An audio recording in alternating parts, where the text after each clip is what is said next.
Welcome to Al Hadi Foundation School.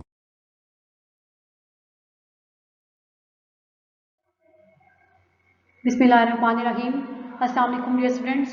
Students, today we are going to start our maths lecture from chapter number 7, Financial Arithmetic.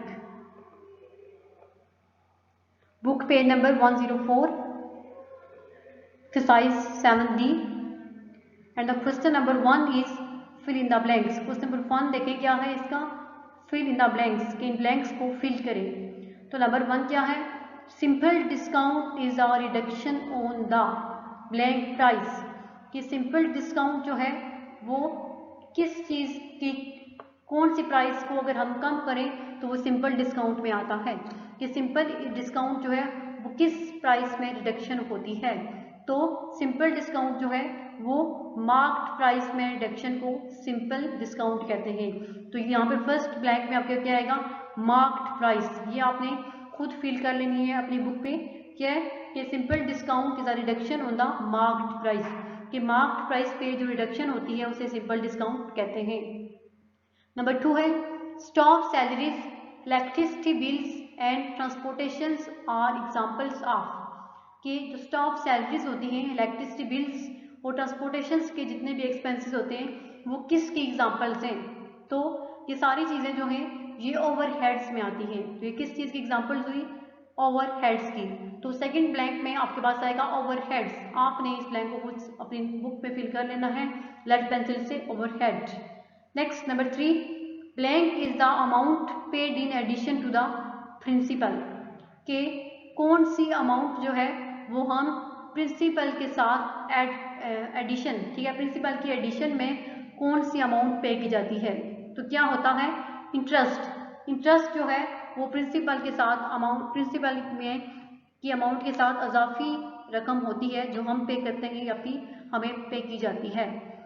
Next number 4 है उशर is a tax on the blank of Muslim. कि उशर जो है वो मुसलमानों की किस चीज़ का टैक्स होता है. तो उशर जो है वो मुसलमानों की एग्रीकल्चर मीन ज़राअत जो होती है उसका जो टैक्स है उसे क्या कहते हैं, उशर.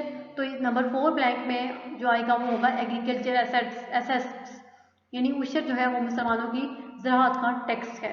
नेक्स्ट नंबर 5, का discount offered on another discount is called a blank discount. के एक डिस्काउंट जो है वो एक डिस्काउंट के ऊपर अगर हमें एक और डिस्काउंट ऑफर किया जा रहा हो, पहले से एक डिस्काउंट है लेकिन इसके बाद एक और डिस्काउंट ऑफर किया जा रहा है, तो उसको हम क्या कहते हैं, उसको सक्सेसिव डिस्काउंट कहा जाता है. कि अगर एक डिस्काउंट के ऊपर आपको दूसरा डिस्काउंट ऑफर किया जा रहा है तो वो क्या होती है, सक्सेसिव डिस्काउंट होता है. तो ब्लैंक नंबर 5 में जो आपका आंसर आएगा वो होगा सक्सेसिव डिस्काउंट. नेक्स्ट है अब क्वेश्चन नंबर 2. अब देखिए क्वेश्चन नंबर 2 क्या है, state whether the following are true और फॉल्स. कि ये स्टेटमेंट्स जो हैं आपने ये बताना है कि ये स्टेटमेंट्स ट्रू हैं या फिर फॉल्स हैं. Statement number 1 is the marked price is the price after deducting simple discount. कि मार्क्ड प्राइस वो प्राइस होती है जो सिंपल डिस्काउंट को करने के बाद, ठीक है, जो डिस्काउंट कर देंगे उस डिस्काउंट को करने के बाद जो प्राइस हमारे पास होती है वो होती है मार्क्ड प्राइस. नो, ठीक है, मार्क्ड प्राइस जो होती है वो सिंपल डिस्काउंट से पहले जो प्राइस हमने लगाई होती है वो होती है मार्क्ड प्राइस और लिस्ट प्राइस. तो ये स्टेटमेंट आपकी क्या हुई, फॉल्स. ये क्या है, ये फॉल्स है, ये ट्रू नहीं है. फर्स्ट जो आपकी स्टेटमेंट है वो क्या है, फॉल्स.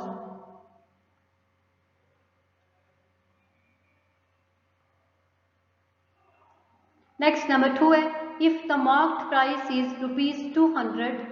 अगर मार्क्ड प्राइस किसी भी चीज़ की 200 रुपीज़ हो and the discount rate is 10%, वो डिस्काउंट परसेंटेज क्या हो 10%, तो सेलिंग प्राइस ₹190 होगी.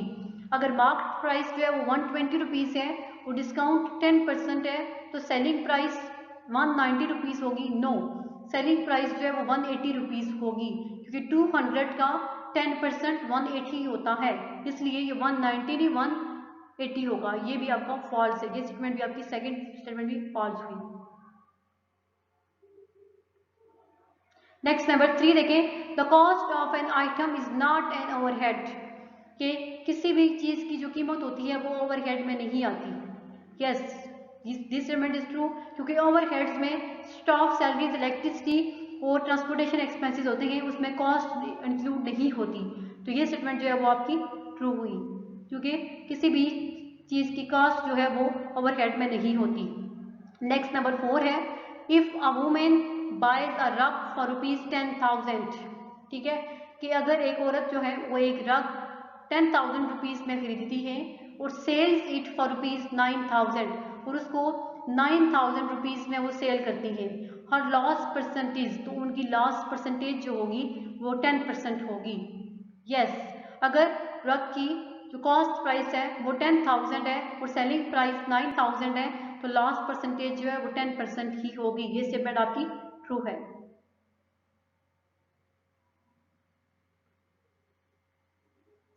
नेक्स्ट नंबर 5, ज़कात is compulsory for all Muslims, कि ज़कात जो है वो तमाम मुसलमानों के लिए ज़रूरी है। यस, ज़कात जो है वो तमाम मुसलमानों के लिए ज़रूरी होती है, चाहे वो अमीर हो या गरीब हो, लेकिन ज़कात जो है वो उस पर लाजिम है। ट्रू।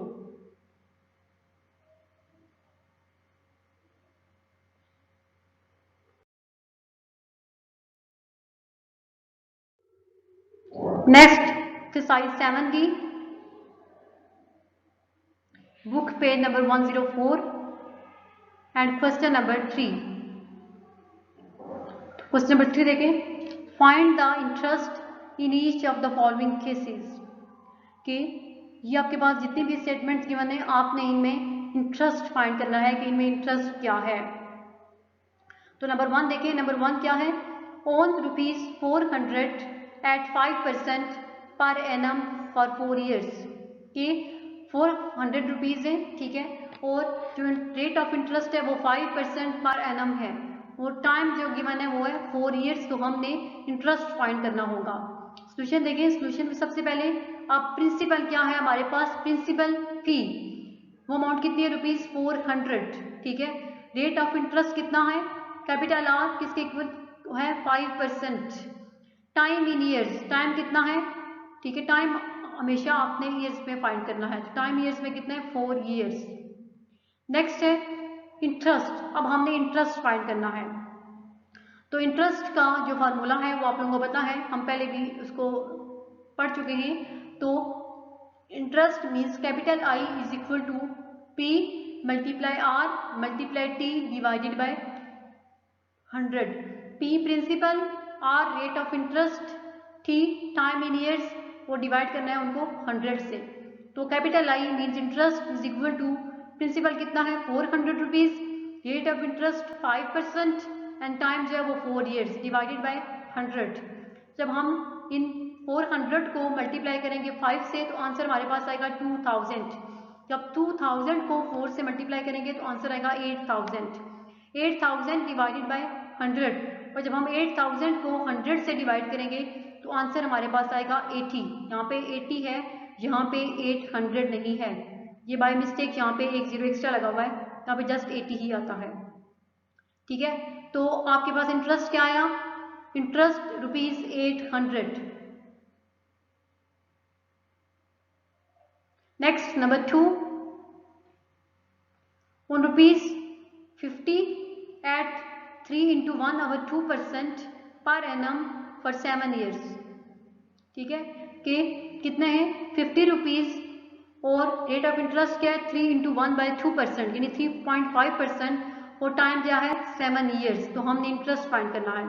तो सोल्यूशन देखिए, सबसे पहले प्रिंसिपल क्या है, capital P ₹50 rupees, rate of interest हमारे पास क्या गिवन है 3 into 1 over 2% मीन 3.5%। अगर हम 1/2 को सॉल्व करें तो आंसर 0.5 आएगा, इसलिए हमने इसको 3.5 में कन्वर्ट कर दिया। तो टाइम कितना गिवन है 7 ईयर्स। हमने फाइंड क्या करना है, इंटरेस्ट। तो इंटरेस्ट का फार्मूला क्या होता है, capital P means principal multiply capital R means rate of interest multiply capital T means time in years divided by 100 होगा। तो interest capital I is equal to principal क्या है 50 rupees, rate of interest 3 into 1/2% mean 3.5%, और time कितना है 7 divided by 100। तो interest किसके equal होगा? अगर हम 50 को मल्टीप्लाई करें 7 से तो आंसर आता है 350। 350 को जब 3.5 से मल्टीप्लाई करेंगे तो आंसर आएगा हमारे पास 1225। ठीक है, फिर 1225 को जब 100 से डिवाइड करेंगे तो आंसर आएगा हमारे पास 12.25 रुपीज़। तो इंटरेस्ट कितना है 12.25 रुपीज़।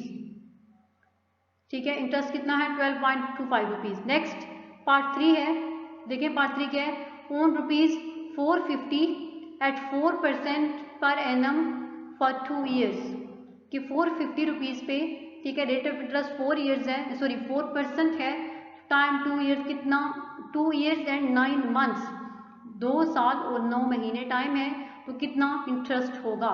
सोल्यूशन देखिए, सबसे पहले गिवन क्या है, principal is equal to capital P, किसके इक्वल है ₹450 के।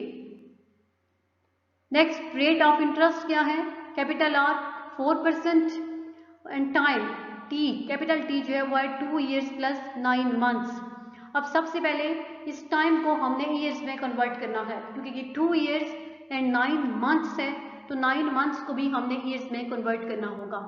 तो मंथ्स में, सॉरी, इन मंथ्स को ईयर्स में कन्वर्ट करने के लिए हम 12 से डिवाइड करेंगे, क्योंकि 1 ईयर में 12 मंथ्स होते हैं, इसलिए ये होगा 9/12।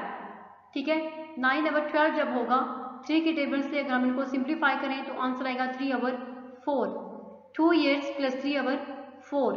ठीक है, तो 3 को जब हम डिवाइड करें 4 से तो आंसर आता है 0.75। इसको ऐड करें 2 में तो आपके पास जो टाइम आएगा वो होगा 2.75 ईयर्स। अब ये टाइम जो है वो ईयर्स में आ गया।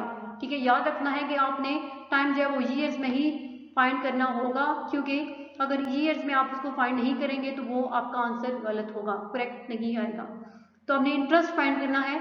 इंटरेस्ट किसके इक्वल होता है, capital P multiply capital R multiply capital T divided by 100, in principle multiply rate of interest multiply time in years divided by 100 के इक्वल होता है इंटरेस्ट।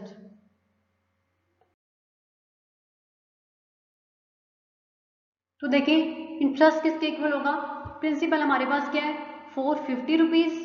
ठीक है, रेट ऑफ इंटरेस्ट है 4% और टाइम क्या है 2.75 ईयर्स डिवाइडेड बाय 100। हम इनको सॉल्व करेंगे तो हमारे पास आंसर क्या आएगा 4950 डिवाइडेड बाय 100, और 4950 को जब हम 100 से डिवाइड करेंगे तो आंसर आएगा हमारे पास 49.5 रुपीज़। तो इंटरेस्ट कितना है ₹49.5 और 49.5 रुपीज़। ठीक है, तो ये आपके पास क्या होगा इंटरेस्ट हो गया।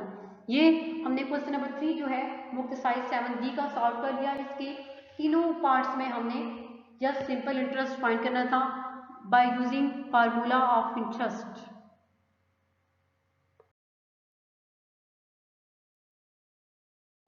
Next question number 4 of the size 7D। तो देखिए क्वेश्चन नंबर 4 में क्या है, find the rate percent per annum by applying the formula. अब क्वेश्चन नंबर 3 में हमने इंटरेस्ट फाइंड किया था और क्वेश्चन नंबर 4 में हमें ये कहा जा रहा है कि रेट परसेंट फाइंड करें, रेट ऑफ इंटरेस्ट फाइंड करें per annum by applying formula, formula को अप्लाई करते हुए। तो नंबर 1 देखें, पार्ट नंबर 1 क्या है, ₹700 gives ₹210 simple interest in 3 years, कि 700 रुपीज़ जो है वो 210 रुपीज़ सिंपल इंटरेस्ट 3 सालों में दे रहे हैं, तो रेट ऑफ इंटरेस्ट क्या होगा। सोल्यूशन देखिए, सबसे पहले प्रिंसिपल क्या है हमारे पास 700, सिंपल इंटरेस्ट आई किसके इक्वल है 210 रुपीज़, और टाइम कितना है ईयर्स में 3 ईयर्स, और हमने rate of interest capital R find करना होगा। ठीक है, तो रेट ऑफ इंटरेस्ट किसके इक्वल होता है, capital R is equal to 100 multiply capital I mean simple interest divided by capital P multiply capital T principal multiply time in years.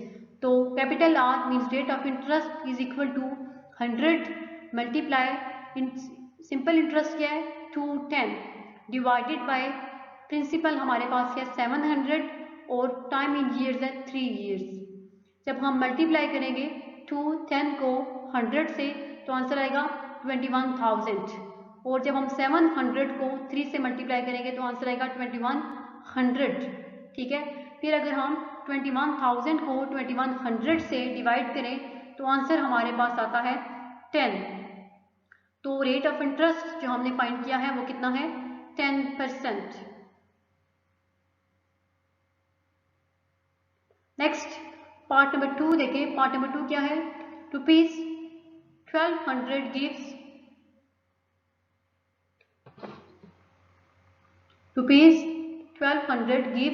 ₹144 simple interest in 3 years के 1200 rupees जो है वो 2 years में 144 rupees जो है वो सिंपल इंटरेस्ट दे रही हैं, तो रेट ऑफ इंटरेस्ट हमने फाइंड करना होगा।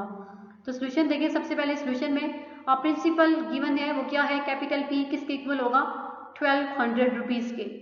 सिंपल इंटरेस्ट कैपिटल I किसके इक्वल है, ₹144, और टाइम क्या है, 2 years। Then rate of interest हमने फाइंड करना है, कैपिटल R। तो रेट ऑफ इंटरेस्ट किसके इक्वल होगा, 100 multiply simple interest divided by principal multiply time. तो सिंपल इंटरेस्ट किसके इक्वल है, 144 के, डिवाइडेड बाय प्रिंसिपल क्या है, 1200 rupees, multiply time in years है 2 years। तो जब हम 144 को 100 से मल्टीप्लाई करेंगे तो आंसर आएगा 14,400, और जब 1200 को 2 से मल्टीप्लाई करेंगे तो आंसर आएगा 2400। ठीक है, ये 2 zeros और ये 2 zeros दोनों के कैंसिल हो जाएंगे, हमारे पास क्या बचेगा, 144 डिवाइडेड बाय 24, तो 24 6 बार होता है 144, तो आंसर क्या आएगा हमारे पास 6। तो रेट ऑफ इंटरेस्ट जो हमने फाइंड किया है वो कितना है, 6%। तो ये क्वेश्चन नंबर 4 भी हमने सॉल्व कर लिया, जिसमें हमने रेट ऑफ इंटरेस्ट फाइंड करना था। तो आज वाले लेक्चर में हमने एक्सरसाइज 7D के क्वेश्चन नंबर 1, 2, 3 और 4 सॉल्व किए हैं। इंशाल्लाह बाकी जो क्वेश्चन है इसके हम नेक्स्ट लेक्चर्स में सॉल्व करेंगे। अल्लाह हाफिज़।